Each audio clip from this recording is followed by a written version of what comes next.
நம்ம தினம் ஒரு அதிகாரம் அப்படிங்கிற தலைப்புல இந்த வாரம் ஒரு அதிகாரத்தை பார்க்கலாம். ஒழுக்கமுடைமை.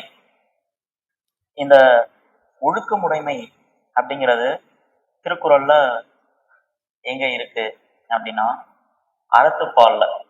சரிங்களா? ஒழுக்கமுடைமை என்ன சொல்லுவோம் அப்படின்னா ஒரு டிசிப்ளினா இருக்கிறது எப்படி? சரிங்களா? அறத்துப்பால்ல. சரி, ஓகே. அறத்துப்பால்ல எங்க அப்படின்னா இல்லறவியல். சரிங்களா? அறத்துப்பால்ல இல்லறவியல்ல இந்த ஒழுக்கமுடைமை அப்படிங்கிற அதிகாரம் இருக்கு. சரிங்களா? 14வது அதிகாரம் அப்படின்னு சொல்றதுதான் ஒழுக்கமுடைமை அப்படின்னு சொல்லுவோம். இப்போ ஒழுக்கம் யார் யார்கிட்ட இருக்கணும்? ஃபர்ஸ்ட் டெபினேஷன் என்ன சொல்றாரு அப்படின்னா ஒழுக்கம்னா என்னன்னு சொல்றாரு. சரிங்களா? ஒழுக்கம்னா என்ன? சரிங்களா? அதை எப்படி காப்பாத்திக்கணும்? சரிங்களா? ஒழுக்கம் உடையவர்கள் எந்த அளவு சிறப்பு அடைவாங்க, ஒழுக்கம் இல்லாதவர்கள் எந்த அளவு இழிவு அடைவாங்க. சரிங்களா? அப்போ நம்ம எதை காப்பது போல் ஒழுக்கத்தை காக்க வேண்டும். சரிங்களா? இது போன்ற கருத்துக்களை எல்லாமே இந்த குறள்ல வள்ளுவர் சொல்றாரு. சரிங்களா? எதுல இருக்கு அப்படின்னா அறத்துப்பால்ல இல்லறவியல்ல இருக்கு. சரிங்களா? 14வது அதிகாரம் அப்படின்னு சொல்லுவோம். சரிங்களா?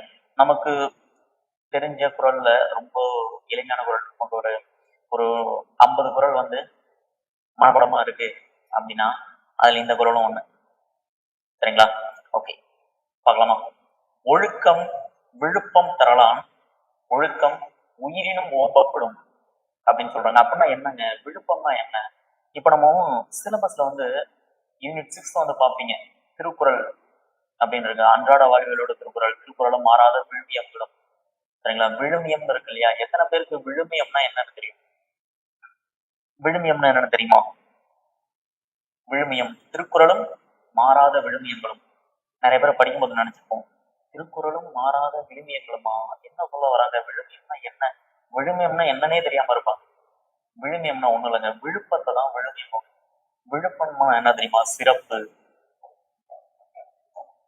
விழுப்பம்னா சிறப்பு. அப்ப விழுமியம்னாலும் சிறப்பு தான். சரிங்களா? அப்போ அந்த காலத்துல இருந்து ஒரு 2000 வருஷத்துக்கு முன்னாடி திருக்குறள் எழுதியிருக்காரு அப்படின்னா இன்னமும் அதோட சிறப்பு, அதோட தனித்துவம் மாறாம எல்லாருக்கும் பொதுவானதா இருக்கு இல்லையா? அதான் திருக்குறளும் மாறாத விழுமியங்கள். இதுவரையிலும் இப்போ இந்த காலகட்டத்துல இன்னும் 1000 வருஷம் ஆனாலும் அந்த காலகட்டத்துக்கு ஏற்றது போலதான் திருக்குறள் இருக்கும். சரிங்களா? அதனாலதான் உலக பொதுமறை, எந்த நாட்டுக்கு போனாலும் சரி, சரிங்களா, எந்த மக்களா இருந்தாலும் சரி, எத்தனை தலைமுறை மாறினாலும் சரி, இப்போ ஜென் இசட் அப்படிங்கிறோம் இசட், அதாவது 97க்கு அப்புறம் பிறந்தவர்களை சொல்றாங்க இல்லையா, ப்ரொடெஸ்ட் பண்றாங்க இல்லையா, அது போல இது போல எத்தனை தலைமுறைகள் மாறினாலும் சரி எல்லாத்துக்கும் பொதுவானது என்ன? வாழ்க்கைனா இது இருக்கும் அப்படின்னு வகுத்து வச்சுட்டாரு. சரிங்களா? அப்ப அந்த காலத்துக்கு ஏற்றது போல எந்த காலத்துக்கும் பொருந்தது இல்லையா? அதான் உலக பொதுமறை அப்படின்னு சொல்றோம். சரிங்களா? ஓகே. அப்போ ஒழுக்கம் விழுப்பம் தரலாம். விழுப்பம்னா என்ன? ஒரு சிறப்பை கொடுக்குது. சரிங்களா? விழுப்பம்னா என்ன? ஒரு சிறப்பை கொடுக்குது. ஓகே. ஒழுக்கம் உயிரினும் ஓம்பப்படும். சரிங்களா? ஓகே. இப்போ எனக்கு இந்த ஒழுக்கம் ஒரு சிறப்பு, ஒரு ஒரு மேன்மை, ஒரு புகழை கொடுக்குது. நான் டிசிப்ளினா இருக்கிறேன் அப்படின்னா எனக்கு ஒரு புகழை கொடுக்குது. அதுக்காக நான் அந்த அந்த ஒரு புகழ்ச்சிக்கு, அந்த ஒரு சிறப்புக்காக நான் என்ன பண்ணுவேன்? புகழனின் உயிரும் கொடுப்பர். சரிங்களா? தமிழர்கள் என்ன பண்ணுவாங்க? புகழ் அப்படின்னா புகழ்ச்சின்னா நான் உயிரையும் கொடுப்பானா. சரிங்களா? பழியனின் இந்த உலகை எதிர்த்தாலும் அதை செய்ய மாட்டாங்க அப்படின்னு சொல்றோம் இல்லையா? அப்ப ஒழுக்கம் விழுப்பம் தரலாம். ஒழுக்கம் ஒரு மேன்மை, ஒரு சிறப்பு, ஒரு புகழ்ச்சியை கொடுக்கும்பா உனக்கு. அப்படிப்பட்ட உனக்கு புகழ்ச்சி, உனக்கு மேன்மையை தரக்கூடிய ஒழுக்கத்தை நீ என்ன பண்ணணும்? உயிரை விட உயர்ந்ததா போற்றி பாதுகாத்து வச்சுக்கணும். ஆனா உயிரினும் ஓம்பப்படும் அப்படிங்கிறாரு. சரிங்களா? அந்த ஒழுக்கத்தை மேன்மையானது. சரிங்களா? என் உயிர் மானம் போயிடுச்சு அப்படின்னா உயிர் வாழ மாட்டேன் அப்படிங்கிறாங்க இல்லையா? அது போல ஒழுக்கம் உயிரை விட மேன்மையானதாக நம்ம என்ன பண்ணணும் அப்படின்னா போற்றி பாதுகாத்துக்கணும். சரிங்களா? அப்படின்னு சொல்றாங்க. சரிங்களா? ஒழுக்கமே எல்லாவற்றிற்கும் மேன்மையை தருவதாகும். அந்த ஒழுக்கமே உயிரை விட சிறந்ததாக போற்றப்படும். சரிங்களா? விழுப்பம்னா என்னங்க? விழுப்பம் சிறப்பு. ஓம்பப்படும் அப்படின்னா காத்து கொள்ள வேண்டும். அப்போ ஒழுக்கத்தை, அந்த ஒழுக்கத்தை உயிரினும் ஓம்பப்படும், உயிரை விட போற்றி பாதுகாத்து, உயிரினும் உயிரை விட அதை நான் போற்றி பாதுகாத்து வச்சுக்கணும் அப்படின்னு சொல்றாரு. சரிங்களா? அடுத்த குறள் பார்க்கலாமா? அடுத்து பாருங்க. பரிந்தோம்பி காக்க ஒழுக்கம் பெருந்தோம்பி தேரினும் அத்தே துணை. சரிங்களா? பரிந்தோம்பி காக்க ஒழுக்கம். பரிந்தோம்பி அப்படின்னா என்னங்க? பரிந்தோம்பி உன்னோட உடம்ப வருத்தியாவது நீ ஒழுக்கத்தை காப்பாத்திக்க. சரிங்களா? மரண தருவாய் வந்தா கூட, எவ்வளவுதான் இன்னல்கள் பட்டா கூட நீ ஒழுக்கமே சிறந்தது அப்படின்னு வந்து வாழணுமா. சரிங்களா? பரிந்தோம்பி அப்ப வந்து வருத்தி கூட நீ வந்து ஒழுக்கத்தை காத்துக்க. எதனால காத்துக்க சொல்றீங்க? என்னோட உடம்ப வருத்தி உயிரை வருத்தி நான் அப்படி ஒழுக்கத்தை இதுக்கு காத்துக்கணும். நான் காத்து வந்து என்ன பண்ண போறேன்? அடுத்து சொல்றாரு பாருங்க, தெரிந்தோம்பி தேரினும் அட்டே துணை. எப்பா அது உனக்கு என்னோட உடம்ப வருத்தி நீ வந்து காத்துக்கணும் அப்படின்லாம் சொல்ற இல்லையா? அப்படி சொல்றதே தப்பு. நீ அப்படி காத்துக்கிற இல்லையா? பரிந்தோம்பி காக்க ஒழுக்கம். அப்ப நீ வந்து உன் வருத்தியாவது அதை காத்துக்க. எதுக்காக காத்துக்க அப்படின்னா, அதை விட சிறந்த துணை வேற எதுவுமே இந்த உலகத்துல இல்லையா. சரிங்களா? வருந்தியேனும் ஒழுக்கத்தை போட்டு காக்க வேண்டும். பலவும் ஆராய்ந்து கை கொண்டு தெளித்தாலும் ஒழுக்கமே உயிருக்கு துணையாகும். உயிருக்கு எதுதான் துணை? ஒழுக்கம். உடலுக்கு துணை இல்ல, உயிருக்கு துணை. சரிங்களா? உயிருக்கு துணையா இருப்பது ஒழுக்கம். சரிங்களா? பரிந்தோம்பி காக்க ஒழுக்கம், தெரிந்தோம்பி தேரினம். எவ்வளவுதான் ஆராய்ச்சி பண்ணி பார்த்தாலும் ஒழுக்கம் தான்ப்பா ஒருத்தருக்கு சிறந்தது அப்படிங்கிற. சரிங்களா? ஃபர்ஸ்ட் குரல் என்ன பார்த்தோம்? ஒழுக்கம் விழுப்பம் தரலாம், ஒழுக்கம் உயிரினும் ஓம்பப்படும். பரிந்தோம்பி காக்க ஒழுக்கம், வருத்தியாவது நீ வந்து ஒழுக்கத்தை கடைபிடிச்சிக்க.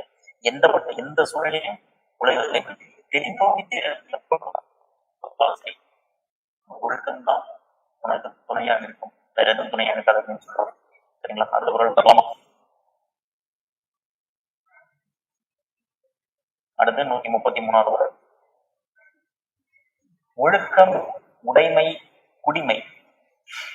ஒழுக்கம் உடைமை குடிமை. ஓகே. அப்ப இழுக்கம் இழிந்த பிறப்பாய்விடும். சரிங்களா? ஓகே. இழுக்கம்னா என்னங்க? ஒழுக்கம் இல்லாமை. சரிங்களா? இப்ப கவனிங்க, இதை அப்படியே ஒரு தடவை அப்படி பொறுமையா வச்சு பாருங்களேன். ஒழுக்கம் உரிமை குடிமை. அப்ப ஒழுக்கம் இருக்கிறது தான் ஒரு சிறந்த குடியில் பிறந்தவருக்கான அடையாளம். சரிங்களா? ஒரு சிறந்த குடியில் பிறந்தவனா எதை வச்சு சொல்றாங்க? ஒழுக்கம் உள்ளவனை. சரிங்களா? அப்போ ஒழுக்கம் இல்லாதவனா என்னன்னு சொல்றாங்க? இழிந்த குடின்னு சொல்றாங்க. சரிங்களா? வள்ளுவர் வந்து யார உயர்ந்த குடி அப்படின்னு சொல்றாருன்னா, உயர்குடி சொல்ற ஒழுக்கம் உடையவரை. சரிங்களா? ஒழுக்கம் உடையவராக வாழ்வதே உயர்குடியராய் பிறந்த. சரிங்களா? ஆன்ற குடி பிறத்தல் அப்படின்னு சொல்றாங்க இல்லையா? அப்போ உயர்ந்த குடியினரா யார சொல்றாரு? ஒருத்தன் எவன் வந்து டிசிப்ளினா இருக்கானோ அவன் தான் உயர்ந்த குடி. ஒழுக்கத்தோட இருக்கானோ அவன் தான் உயர்ந்த குடி. ஒழுக்கம் தவறியவன் தாழ்ந்த குடி. சரிங்களா? அப்படின்னு வந்து சொல்றாரு. சரிங்களா? குடிமை அப்படின்னா உயர்குடி, இழுக்கம் அப்படின்னா ஒழுக்கம் இல்லாதவர் அப்படின்னு சொல்லுவோம். சரிங்களா? அடுத்த குரல் பார்க்கலாமா? 134வது குரல் பாருங்க.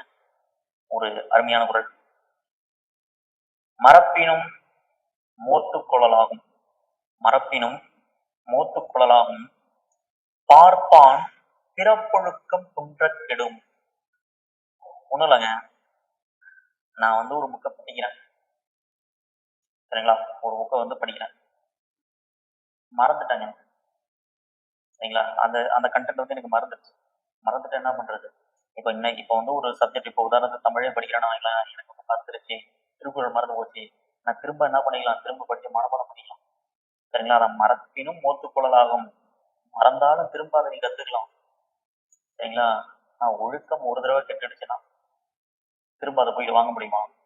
முடியாது இல்லையா? அதான் பார்ப்பான் பிறப்பொழுக்கம் குற்றக்கிடமா. சரிங்களா? அப்போ கற்ற ஒரு பொருளை மறந்தாலும் மீண்டும் அதனை ஓதி கற்றுக்கொள்ளலாம். ஆனால் மறை ஓதுவனுடைய குடிப்பிறப்பு ஒழுக்கம் குன்றினால் கெடும். பார்ப்பான் அப்படிங்கிறது மறை ஓதுபவன், அவனுடைய பிறப்பொழுக்கம் குன்ற கெடும். அப்போ அவனோட அந்த ஒழுக்கம் வந்து குன்றுடுச்சு அப்படின்னா அதை திரும்ப வந்து வாங்கவே முடியாது அப்படின்னு. சரிங்களா? அப்ப என்ன பண்ணணும்? நீ கற்ற வேதத்தை நீ மறந்தாலும் திரும்ப வந்து ஓதி கற்றுக்கலாம். ஆனா ஒழுக்கம் ஒரு தடவை தவறிட்டேன் அப்படின்னா தவறுனது தவறலாம், அதை வந்து உன்னால திரும்ப போயிட்டு வந்து வாங்க முடியாது அப்படின்னு சொல்றாங்க. சரிங்களா? இதுல பாருங்க, மரப்பினம் மறந்தாலும் குன்றுதல்னா குறைதல். அடுத்த குரல் பாருங்க, 135வது குரல். அழுக்காறு உடையான்கண் ஆக்கம் போன்று இல்லை. அழுக்காறு உடையான்கண் ஆக்கம் போன்றில்லை. ஒழுக்கம் உடையான்கண் உயர்வு.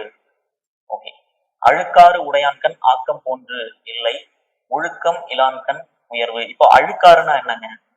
அழுக்காறு அவா விகிடி அப்படின்னு சொன்னோம் இல்லையா? அழுக்காறு பொறாமை.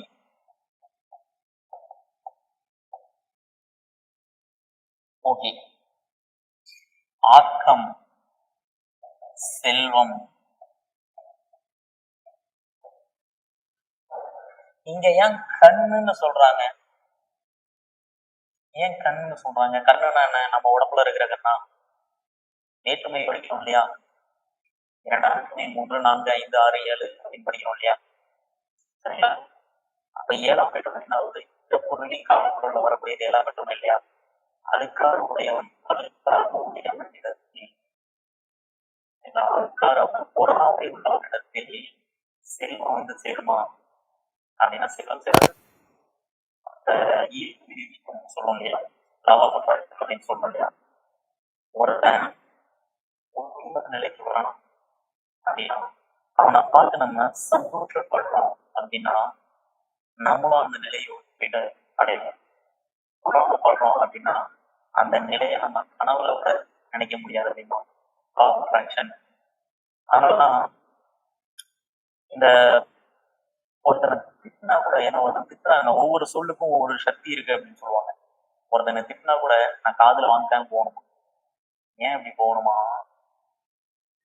அந்த சொல்லோட சக்தி இருக்கு இல்லையா? நான் அவன் திட்டுறதுக்கு நான் கோவப்பட்டு ஏத்துக்கிட்டேன்னா வைங்களேன், அந்த சொல் வந்து என்ன தாக்கிடும். அதே நான் ஏத்துக்கல அப்படின்னா அந்த சொல் இருக்கு இல்லையா, அது திரும்ப போயிட்டு அவனையே தாக்குமா. சரிங்களா? அது வந்து ஒரு சொல்லு, ஒவ்வொரு சொல்லுக்கும் ஒரு சக்தி இருக்கு அப்படின்னு சொல்லுவாங்க. லா ஆஃப் அட்ராக்ஷன் அப்படின்னு சொல்லுவாங்க. சரிங்களா? அப்போ அழுக்காறு உடையவன் இடத்துல, பொறாம இருக்கிறவன் இடத்துல என்ன இருக்காது? செல்வம் தங்காது. சரிங்களா? அது போல ஒழுக்கம் இல்லாதவன் இருக்கான் இல்லையா, அவன் என்னைக்குமே வந்து வாழ்க்கையில ஒரு உயர்வான இடத்துக்கு வரவே முடியாதாங்க. ஒழுக்கம் இல்லான்கண் உயர்வு அப்படிங்கிறாரு. சரிங்களா? எப்படி பொறாமை இருக்கிறவன்ட்ட வந்து செல்வம் சேராதோ, அது போல ஒழுக்கம் இல்லாதவன்கிட்ட என்ன சேராது அப்படின்னா உயர்வுங்கிறதே வராது.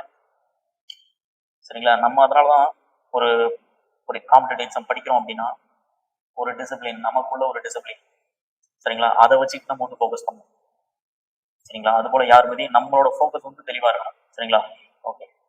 அது பாருங்க, அழுக்காறு அப்படின்னா பொறாமை, ஆக்கம்னா செல்வம் அப்படின்னு சொல்லுவோம். சரிங்களா? அடுத்து பார்க்கலாமா? அடுத்த குறள் பாருங்க. அடுத்து பாருங்க, ஒழுக்கத்தின் ஒல்கார் உறவோர். இதோட ஒரு பாயிண்ட். இழுக்கத்தின் ஏதம் படுபாக்கறிந்து. சரிங்களா? ஓகே. உறவோர் அப்படின்னா மன வலிமை உடையவர். இழுக்கம் அப்படின்னா என்னங்க? ஒழுக்கம் இல்லாதவர். ஏதம்னா குற்றம். சரிங்களா? இப்போ நீங்க ஒழுக்கம் தவறுதலால் குற்றம் உண்டாவதை அறிந்த அப்படின்னா இழுக்கத்தின் ஏதம் படுபாக்கு அறிந்து, ஒழுக்கம் இல்லாததனால். ஃபர்ஸ்ட் இந்த லைன் எடுத்து படிக்கணும். முதல்ல இது, இரண்டாவது இது. சரிங்களா? அப்ப இழுக்கத்தின் ஏதம் படுபாக்கு அறிந்தனா என்ன அப்படின்னா, இழுக்கம் என்ன பார்த்தோம்? ஒழுக்கம் இல்லாதவர் தானே பார்த்தோம். ஒழுக்கம் தவறுறதுனால எனக்கு ஏதாச்சும் ஒரு பிரச்சனை, ஒரு குற்றம் நடக்குதுங்க. ஒழுக்கம் தவறுதலால் ஏற்படக்கூடிய குற்றம். குற்றத்தை நன்கு உணர்ந்தவர்கள் ஒழுக்கத்தின் உள்கார் உறவோர், ஒழுக்கத்திலிருந்து ஒருபோதும் விலக மாட்டாங்களாம். சரிங்களா? நான் ஒழுக்கம் இல்லாதவர்கள் செய்யக்கூடிய ஒரு செயலால ஒரு ஒரு குற்றம் நடக்குது. சரிங்களா? அதை நன்கு அறிந்த அறிஞர்கள் என்ன பண்ணுவாங்க அப்படின்னா ஒழுக்கத்தை ஒருபோதும் வந்து விட்டு கொடுக்க மாட்டாங்க. சரிங்களா? அதான் சொல்றாங்க, ஒழுக்கம் தவறுதலால் உண்டாகும் குற்றத்தை நன்கு அறிந்தவர்கள் மன வலிமை உடைய சான்றோர்கள். சரிங்களா? ஒழுக்கத்தில் தவறாமல் காத்துக்கொள்வர். அப்போ வந்து நான் வந்து அந்த அந்த விஷயத்தை செஞ்சு அந்த பிரச்சனை வரும்பா, அது வந்து தப்பான விஷயம், அதனால நான் அதை செய்யவே மாட்டேன் அப்படின்னு மன உறுதியோட இருக்கிறோம் அப்படின்னு சொல்றாரு. சரிங்களா? ஓகே. உள்கார் அப்படின்னா விலக மாட்டார். உறவோர்னா மன வலிமை உடையவர். உரம் நெஞ்சுரம், மன வலிமை. சரிங்களா? மேவும் மென்மை, மூக்கு உரம் பெறும் மென்மை அப்படின்னு அண்ணன் சொல்றாங்க இல்லையா? மூக்கு உரம் பெறும் மென்மை, மேவும் மென்மை அப்படின்னு என்னங்க? மெல்லினம் மூக்கு. உரம் பெறும் வன்மை, உரம்னா மார்பு. 2014 குரூப் 4ல கேட்டாங்க இல்லையா, உரம் உரம் பெரும்பன்மை. இதில் வந்து உரம் என்ன அப்படின்னு கேட்டுருப்பாங்க 2016 கொஸ்டின்ல. சரிங்களா, உரம் அப்படின்னா மார்பு அப்படின்னு அர்த்தம். சரிங்களா, அப்ப மன வலிமை. அடுத்த குறள் பார்க்கணுமா, ரொம்ப ஈஸியான குறள். ஒழுக்கத்தின் எய்துவர் மேன்மை. ஓகே, என்கிட்ட ஒழுக்கம் இருக்குன்னா நான் உயர்வடைய போறேன். இழுக்கம் இருக்குன்னா, ஒழுக்கம் இல்லை அப்படின்னா அடையக்கூடாத பழி அடையவன். இழுக்கத்தில் எய்துவர் எய்தா பழி. யாருக்குமே கிடைக்காத ஒரு பழி வந்து நான் எதிர மாறும் எப்ப ஒழுக்கம் தவறிட்டேன் அப்படின்னா. சரிங்களா, அப்ப ஒழுக்கம் வந்து உயர்வை அடைவர், ஒழுக்கம் இல்லாதவர் வேண்டாத பழியை அடைவர். எய்துவர் அப்படின்னா அடைவர் அப்படின்னு அர்த்தம். சரிங்களா, அடுத்து பாருங்க. நன்றிக்கு வித்தாகும் நல்லொழுக்கம். நன்றிக்கு வித்தாகும் நல்லொழுக்கம். தீயொழுக்கம் என்றும் இடும்பை தரும். இடும்பைனா என்னங்க, துன்பம் அப்படிங்கிற ஒழுக்கம். சரிங்களா, அப்ப நல்லொழுக்கம் இன்பமான வாழ்க்கையை தருங்க, தீய ஒழுக்கம் எப்பவுமே துன்பத்தை மட்டும் தாங்க தரும். சரிங்களா, நன்றிக்கு வித்தாகும். நன்றிக்கு வித்துனா விதை போன்றது. சரிங்களா, அப்போ ஒரு நன்மைக்கு விதை போன்றது எதுனா நல்ல ஒழுக்கம் தான். தீமை ஒழுக்கம் என்ன பண்ணும், என்னைக்குமே தீய ஒழுக்கத்தினால உனக்கு பிரச்சனை தான் வருமே தவிர நீ வாழ்க்கையில முன்னேற முடியாது அப்படின்னு சொல்றாங்க. சரிங்களா, இடும்பை அப்படின்னா துன்பம், வித்துனா விதை. அடுத்த குறள் பார்க்கலாமா. ஓகே, ஒழுக்கம் உடையவருக்கு ஒல்லாவி. ஒழுக்கம் உடையவருக்கு ஒல்லாவி. ஒல்லாவேன்னு என்னங்க, இயலாது. ஒழுக்கம் உடையவருக்கு ஒல்லாவி தீய வழிக்கும் வாயார் சுழல். ஒரு தடவை ரீட் பண்ணி பாருங்க. ஒழுக்கம் உடையவருக்கு ஒல்லாவே. ஒல்லாவேனா முடியாது. ஒழுக்கம் உடையவர்களுக்கு, ஒழுக்கம் இருக்கிறவங்களால முடியாது. என்ன முடியாது, தீய வழுக்கியும் வாயார் சுழல். ஒரு கடுமையான சொல்ல வாய் தவறி கூட சொல்ல மாட்டாங்க. யாருங்க, ஒழுக்கம் இருக்கிறவங்க. சரிங்களா, வாய் தவறி கூட வார்த்தை வராதான். சரிங்களா, ஃப்ளோல கூட வராதுங்கிறாரு. சரிங்களா, அப்போ மறந்தும் தீய சொற்களை தம் வாயால் கூறுவது ஒழுக்கமுடையவராக முடியாது. சரிங்களா, ஒழுக்கமுடையவர்கள் தவறை கூட தம் வாயில இருந்து தீய வார்த்தைகளை பேச மாட்டாங்க அப்படின்னு சொல்றாங்க. சரிங்களா, 140 உலகத்தோடு ஒட்ட ஒழுகல். உலகத்தோடு ஒட்ட ஒழுகல் பலகற்றும் கல்லார் அறிவிலாதார். ஓகே, அப்படின்னா என்னங்க, உலகத்தோட இந்த குறள் வந்து மேக்சிமம் கொஸ்டின்ல இதுல இருந்து குறள் கொஸ்டின் வந்திருக்கு, இந்த குறள்ல இருந்து. சரிங்களா, ஓகே, நான் வந்து அதிகமா படிச்சிருக்கேன், நிறைய படிச்சிருக்கேன். ஆனா உலக மக்களோடு நான் பொருந்தி வாழல அப்படின்னா நான் படிச்ச நூலால என்ன பயன். உலகத்தோடு ஒட்ட ஒழுகல், உலகத்தோடு பொருத்தி வாழாத வாழ்க்கையை வாழ்பவர்கள் நிறைய நூல்களை படித்திருந்தும் என்ன பயன்கிறாரு. சரிங்களா, பலகற்றும் கல்லார்.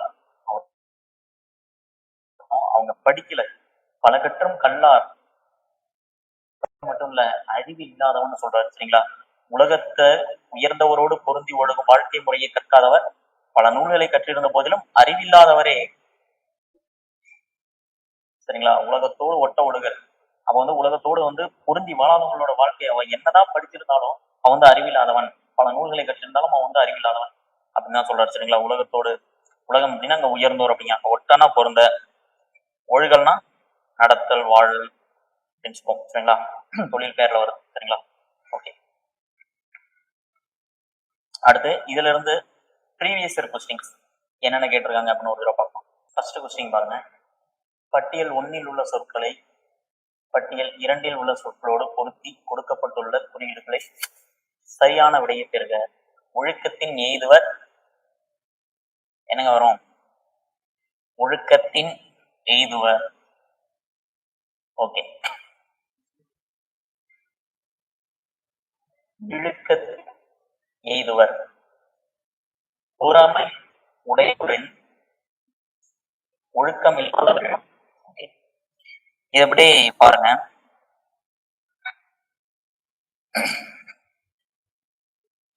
நம்ம ஸ்டூடெண்ட்ஸுக்கு அசை பிரிச்சு ஒரு பேட்டர்ன் சொல்லி கொடுத்துருக்காங்க. அசை பிரிச்சு ஒரு பேட்டர்ன் சொல்லியிருக்கேன் இல்லையா, ட்ரை பண்ணுங்க. நேர் நேர் தேமா, நேரை நேர் புளிமா, மா முன்னிலை, கிள முன்னேர், காய் முன்னேர், அந்த பேட்டர்ன்ல வரும். சரிங்களா, நம்ம ஸ்டூடெண்ட்ஸ் சுத்தம் பண்ணுங்க. நம்ம ஆன்லைன்ல அசை பிரிக்க தெரியல அப்படிங்கிறவங்களுக்கு ஆன்லைன்ல ஃபியூச்சர்ல சொல்லுவேன். சரிங்களா? அந்த அசை பிரிக்கிறது ஒரு பேட்டர்ன். அது கண்டிப்பா வந்து ஏதாச்சும் ஒரு கட்டத்துல நம்மளுக்கு ஹெல்ப் பண்ணும். இது போல குரல் கேட்கறாங்கன்னா அசை பிரிச்சு எப்படி அடிக்கிறது அப்படிங்கறத ஹெல்ப் பண்ணும். டேஷ் விட்டு கேட்கறாங்க, கிட்டத்தட்ட ஒரு 9 பேட்டர்ன் நான் சொல்ற அந்த ட்ரிக்ஸ் வச்சு அப்ளை பண்ணலாம். நான் சொல்ற ட்ரிக்ஸை நீங்க பிராக்டிஸ் பண்ணா மட்டும்தான் ஒர்க் அவுட் ஆகும். ரீசனிங் போல, மேக்ஸ் போல, சரிங்களா? அப்போ நான் ஃபியூச்சர்ல சொல்லுவேன். அதை அப்படியே நோட் பண்ணிக்கிட்டு நீங்க ரெகுலரா ப்ராக்டிஸ் பண்ணும்.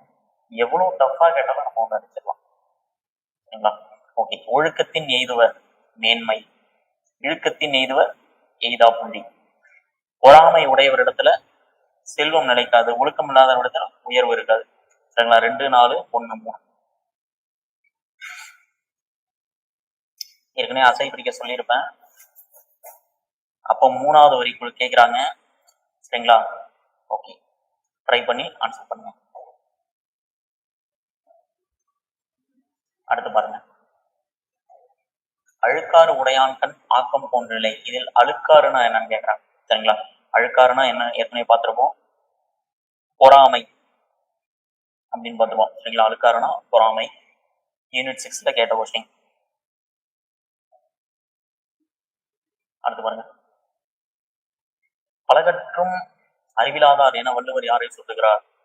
உலகத்தோடு ஒத்து நடக்காதவரை, சரிங்களா? உலகத்தோடு பொருந்தி வாழாதவரை பலகற்றும் அறிவிலாதார் அப்படின்னு தான் சொல்றாரு, சரிங்களா? அடுத்து பாருங்க, அதே தான் திரும்ப வந்துருக்கு, சரிங்களா? பலகற்றும் அறிவிலாதார் என வள்ளுவர் யாரை குறிப்பிடுகிறார்? அதே பாருங்க, அப்படியே 1 by 1 கேட்டு பாருங்க, உலகியலோடு வாழாதவர், பொருந்தி வாழாதவர். அடுத்து பாருங்க, அதே குரல் தான் திரும்ப, உலகத்தோடு ஒட்டி ஒழுகாதார் பல நூல்களை கற்றிருந்தாலும் எதனை போல கருதப்படுவார் என வள்ளுவர் குறிப்பிடுகிறார்? கல்லாதவர், சரிங்களா? ஓகே. இப்போ நிறைய பேர் வந்து இதுல அறிவில்லாதவர் அப்படின்னு வந்து சொல்றதுக்கு வாய்ப்பு இருக்கு. கொஸ்டின் பாருங்க, உலகத்தோடு ஒட்டி ஒழுகாதவர் பல நூல்களை கற்றிருந்தாலும், சரிங்களா? கற்றிருந்தாலும் கல்லாதவர், சரிங்களா? ஒருவேளை இங்க அறிவில்லாதவர்ங்கிறது எப்ப வரும் அப்படின்னா, உலகத்தோடு ஒட்டி ஒழுகாதவர் பல நூல் கற்றும் கல்லார் அப்படின்ற வார்த்தை மென்ஷன் பண்ணியிருக்காங்க, கல்லாருங்கிற வார்த்தை மென்ஷன் பண்ணியிருக்காங்கன்னா நம்ம அங்க அறிவிலார்னு சொல்லலாம். இந்த கொஸ்டின் சூப்பர் கொஸ்டின். நிறைய பேர் கன்ஃபியூஸ் ஆவீங்க, கல்லாதவரா அறிவில்லாதவரா. கற்றிருந்தாலும் கல்லாதவர், சரிங்களா? ஒருவேளை இங்க கொஸ்டின்ல கல்லார் அப்படின்னு போயிட்டு இருந்தாங்கன்னா அறிவில்லாதவர், சரிங்களா? அடுத்து பாருங்க, இது வந்து உங்களுக்கு ஒர்க் அவுட், சரிங்களா? ஒரு 10 கொஸ்டின் இருக்கு, அப்படியே வந்து ஸ்கிரீன்ஷாட் எடுத்துங்க. ஸ்கிரீன்ஷாட் எடுத்துட்டு ஒவ்வொன்றுக்கும் ஆன்சர் பண்ணுங்க, சரிங்களா? ஒழுக்கத்தின் எய்துவர் என்ன வரும்? ஒழுக்கத்தின் எய்துவர் மேன்மை. நல்லொழுக்கம் எதற்கு விதையானது? நன்றிக்கு வித்தாகும் நல்லொழுக்கம். என்றும் இடும்பை தருவது என்னங்க? தீயொழுக்கம். ஒழுக்கம் டேஸ் தரும். ஒழுக்கம் எதை தரும்? ஒழுக்கம் விழுப்பம் தரலாம், உயிரினும் ஓம்பப்படும் அப்படின்னு சொல்றோம் இல்லையா? ஒழுக்கம் எதனை தரும்? ஒழுக்கம் உடையவரே டேஷ்.